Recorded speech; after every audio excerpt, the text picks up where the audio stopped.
Have you ever felt excited about a big idea only to watch it disappear like smoke? Imagine this. A young man stands in a busy village market. His voice is loud with excitement as he tells everyone about his latest big plan. People cheer and clap for him. For a moment, he feels on top of the world. But as days pass, that excitement fades away. The dream slowly dies.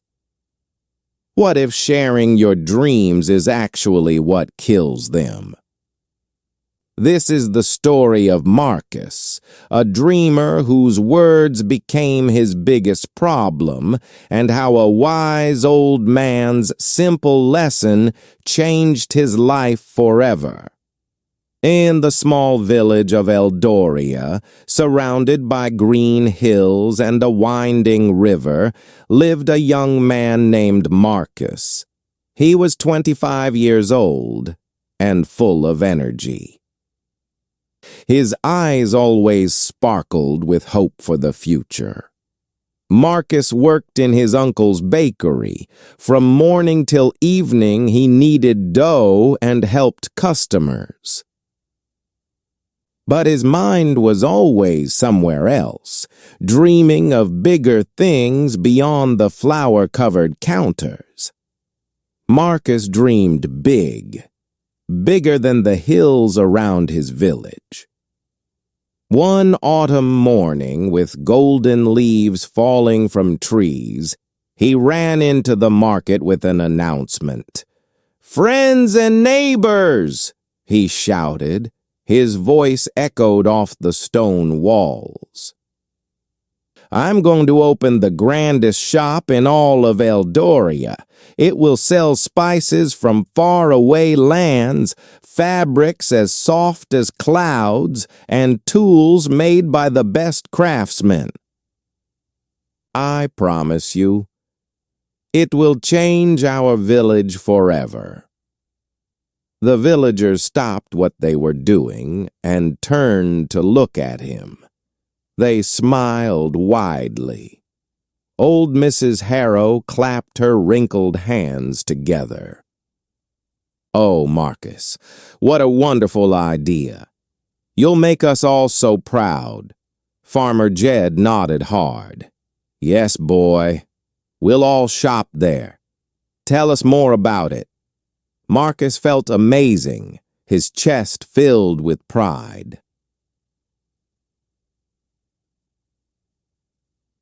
He spent the whole afternoon telling them every detail. He described how he'd paint the shop sign in bright red letters. He talked about stocking shelves with exotic teas from distant countries. He even planned to hire a musician to play during the grand opening. That evening, as the sun set and painted the sky orange and purple, Marcus walked home feeling exhausted but happy.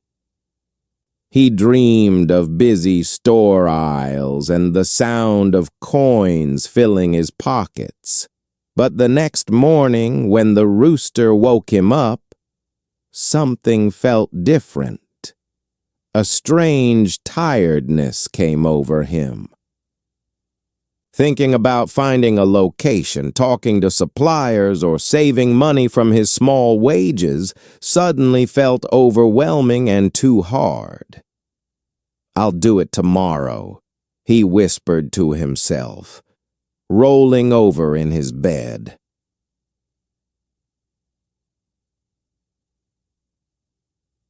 Days turned into weeks. The villagers asked him about his progress. Marcus made excuses. The harvest was bad. His back hurt. It was the wrong time of year. Soon, people stopped asking. The shop idea faded away into whispers and was forgotten. It became just another unfinished dream in his life. Marcus didn't stay sad for long. Soon he found a new passion. Winter arrived, covering the village in white snow that crunched under your feet. One cold evening, villagers gathered around the communal fire to stay warm and share stories. Marcus made another big announcement. "I've decided to master the art of pottery," he declared. His breath made fog in the cold air. "I'll create bowls and vases so beautiful that rich nobles from the city will want to buy them." Imagine bowls decorated with detailed vine and flower patterns, vases as tall as a child. The crowd murmured with approval. Young Leah, the miller's daughter, smiled at him brightly. "Marcus, you're so talented. I can't wait to see what you make." Elder Thomas raised his cup. "To Marcus's pottery may the pots hold our drinks without leaking." Everyone laughed. Marcus felt a rush of happiness, as if their praise was making him stronger and more confident. But again, the same pattern happened. He borrowed a pottery wheel from the old potter who lived on the edge of town. He tried a few times, but only made crooked, lopsided lumps of clay. His excitement quickly faded. The cold weather made everything harder, and the praise from that night began to feel empty in his mind. "Why should I bother?" he thought, staring at the untouched clay. "They already think I'm good at this." Spring came with wild flowers blooming in the meadows. But Marcus's pottery dream stayed unformed, collecting dust like something forgotten and abandoned. Years passed in this same cycle. Marcus dreamed of building a strong, beautiful house on the hilltop, overlooking the gentle river. He imagined walls made of river stones, a sturdy thatched roof that could withstand storms, and a garden full of herbs and vegetables. He shared this dream at the annual harvest festival, where lanterns glowed like stars and fiddles played happy music. "I'll build a home that will stand for generations," he announced loudly over the music. Otherwise, applause filled the air. People made toasts to his future. For a brief moment, Marcus felt like royalty, but the foundation stones he collected just lay there unused. Weeds grew over them. His motivation disappeared like morning dew in the sun. Deep inside, Marcus felt growing shame. He watched his friends from the village succeed and grow. Farmer Jed expanded his farmland. Leah opened a small shop where she sewed clothes for villagers. Meanwhile, Marcus stayed in the same place, his life full of projects. He started but never finished. One evening at sunset, as long shadows stretched across the village, Marcus sat alone at the village well. He tossed small stones into the dark water below. The sound of each splash echoed his empty, sad heart. Why did all his dreams always die? Was there something wrong with him? Was he cursed by fate? As if drawn by Marcus's sadness, a figure approached through the fading light. It was an elder named Elias, a man who didn't talk much, but was very wise. Everyone in Eldoria respected Elias for his quiet strength. He tended a small garden that grew the juiciest fruits, but he never showed off about it.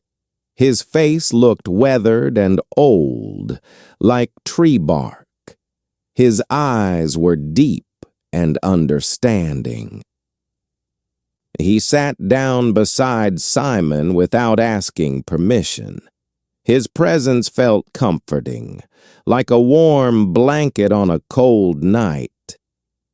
"My son," Elias said softly, his voice like rustling leaves.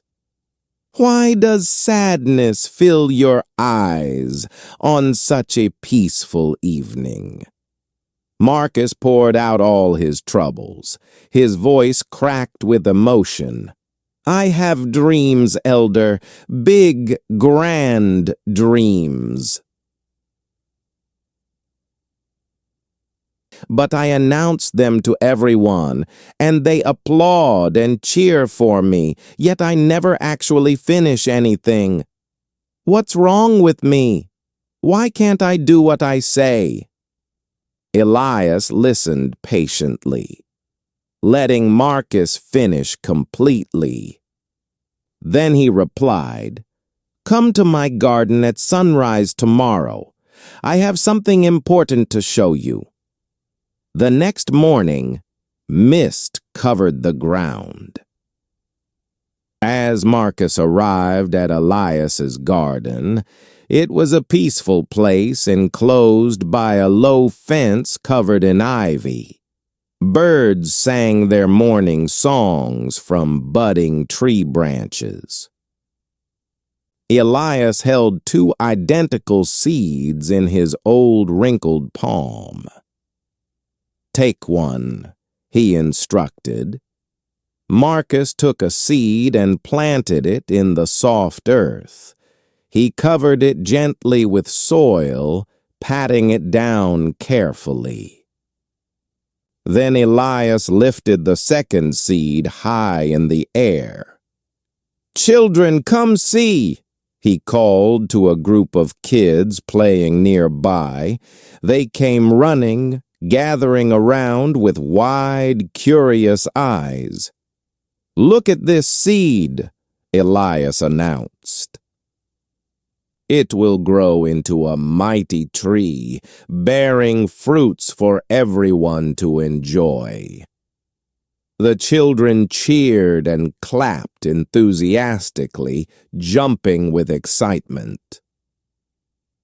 Then Elias placed that seed on top of a flat rock, where everyone could see it clearly. He walked away without saying anything more. Over the following days, Marcus returned to the garden often. Each time he watched Elias water the buried seeds silently. Elias never talked about it or made announcements. He just quietly cared for it. Gradually, a tiny green shoot pushed up through the soil. It unfurled small leaves toward the sun. Day by day, it grew steadily. Its roots went deep into the nourishing soil, getting stronger.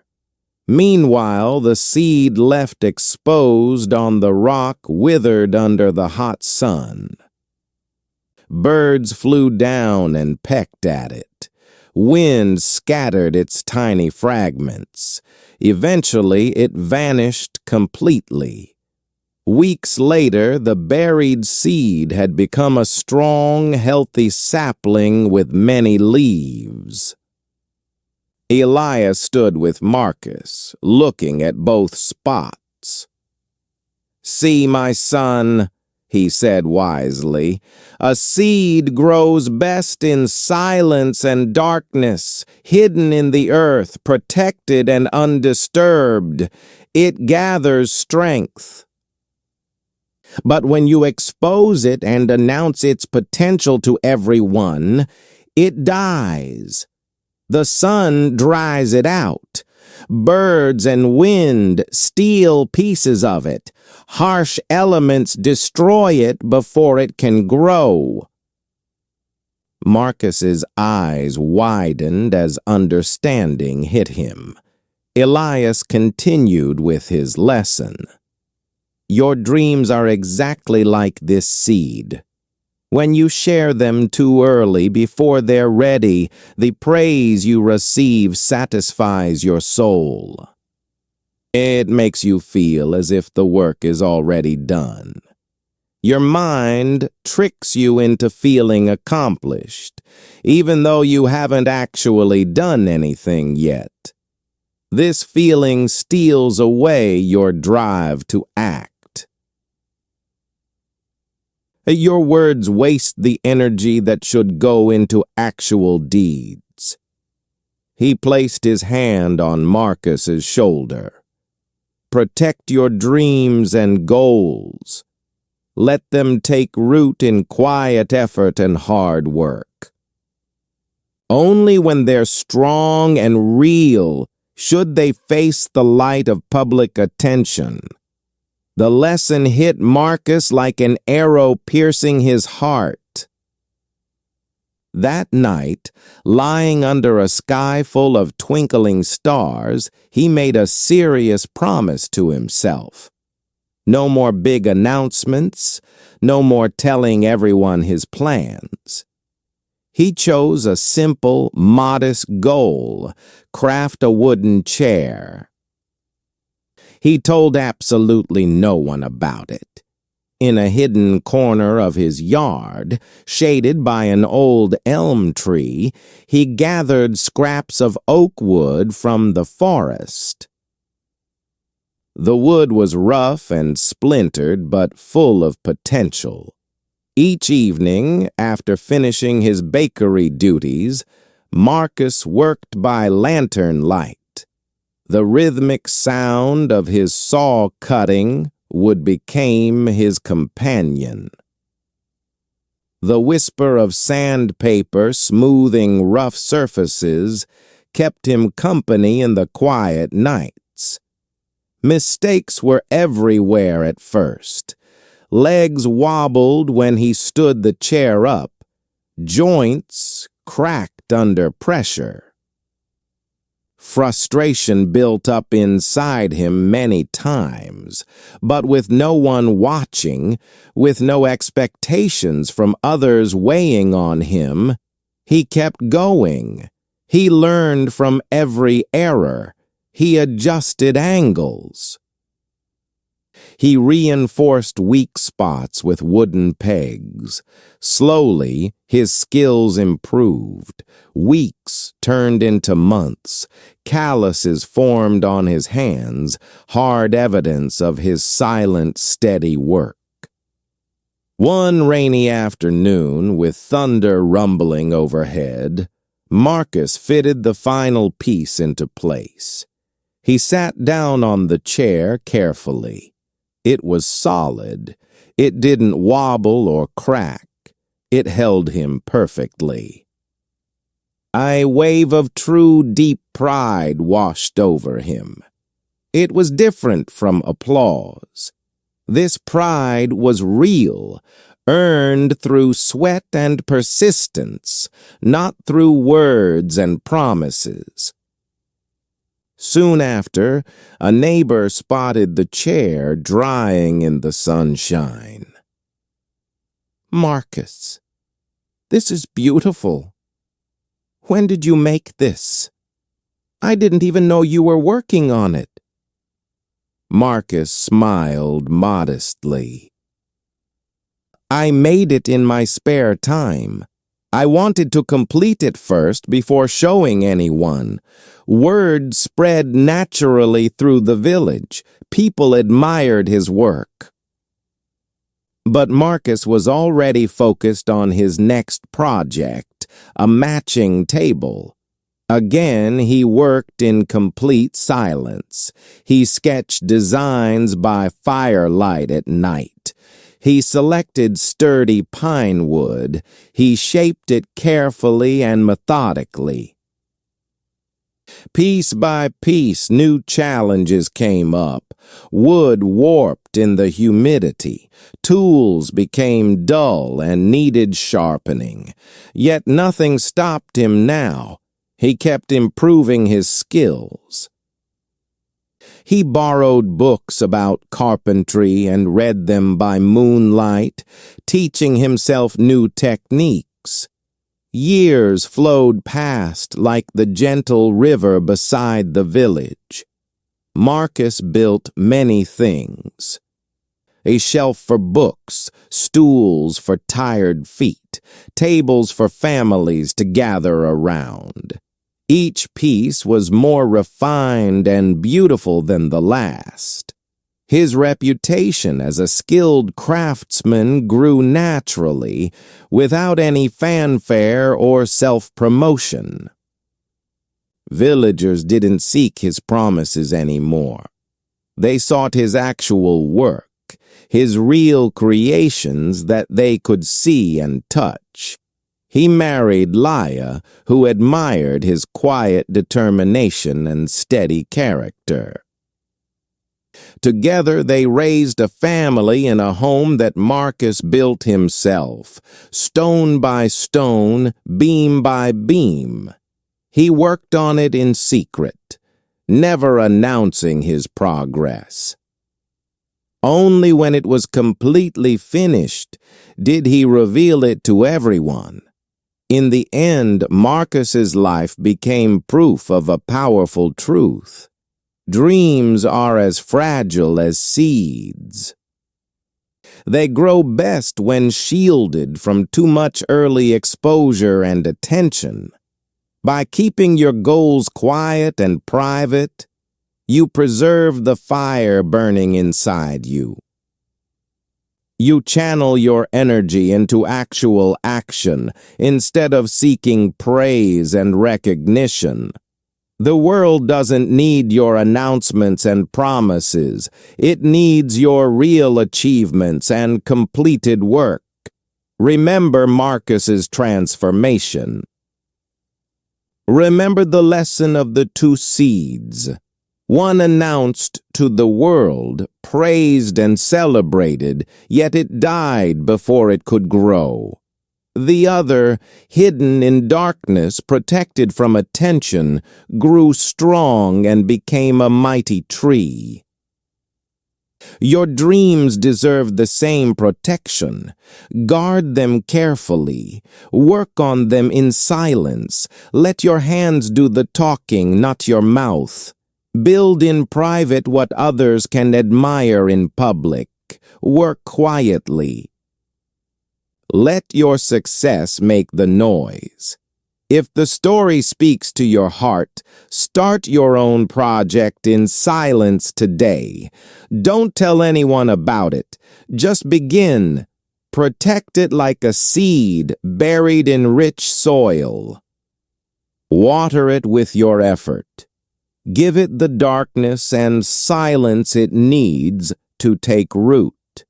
Watch it grow into something truly magnificent. That is the path to real achievement. Thank you for being part of today's story. Remember, every story you hear is a new step on your journey to mastering English. If you found this video helpful, please give it a like and subscribe to Read and Rise English. Together, let's learn, grow, and rise. Until next time, keep reading and keep rising.